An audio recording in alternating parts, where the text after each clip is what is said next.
Shalom saudara-saudari yang dikasihi Tuhan Yesus. Renungan kita terdapat dalam kitab 1 Tesalonika pasal yang kedua, ayat yang pertama sampai yang ke-20 dengan tema menjadi saksi bagi Kristus. 1 Tesalonika pasal yang kedua, ayat yang ketiga dan yang keempat. Sebab nasihat kami tidak lagi lahir dari kesesatan atau dari maksud yang tidak murni, dan juga tidak disertai tipu daya. Sebaliknya, karena Allah telah menganggap kami layak untuk mempercayakan Injil kepada kami, karena itulah kami berbicara bukan untuk menyukakan manusia, melainkan untuk menyukakan Allah yang menguji hati kita.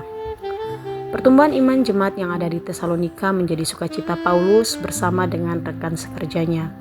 Ia mengungkapkan hal itu di 1 Tesalonika pasal yang pertama. Rasa syukur ia nyatakan kepada Allah karena jemaat kedapatan setia, bahkan mereka bersaksi tentang Kristus yang menyelamatkan dan meninggalkan cara hidup yang lama. Hal ini menjadi berita yang menyukakan hati Paulus karena ia tahu bahwa Allah turut bekerja atas semuanya. Tidak sampai di situ, setelah mendengar kondisi jemaat yang ada di Tesalonika, Paulus tidak puas hati sehingga ia mendatangi jemaat yang ada di sana. Dalam perjalanannya mereka pun untuk sampai ke Tesalonika tidaklah mudah.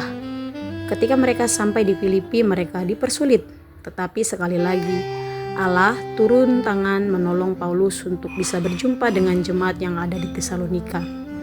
Tujuannya adalah untuk meyakinkan kembali jemaat bahwa pemberitaan Injil murni karena Allah menginginkan Injil itu terus dinyatakan, bukan untuk menyukakan hati manusia melainkan hati Allah.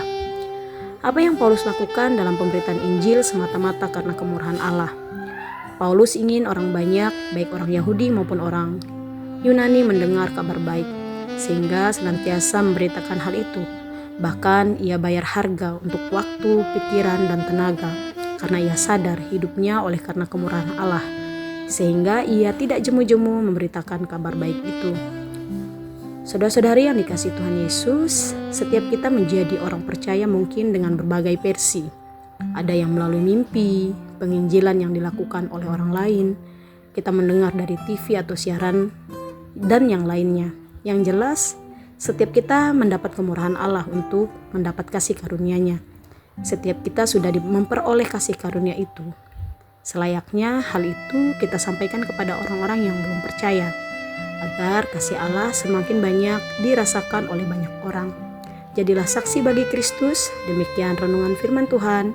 Tuhan Yesus memberkati. Shalom.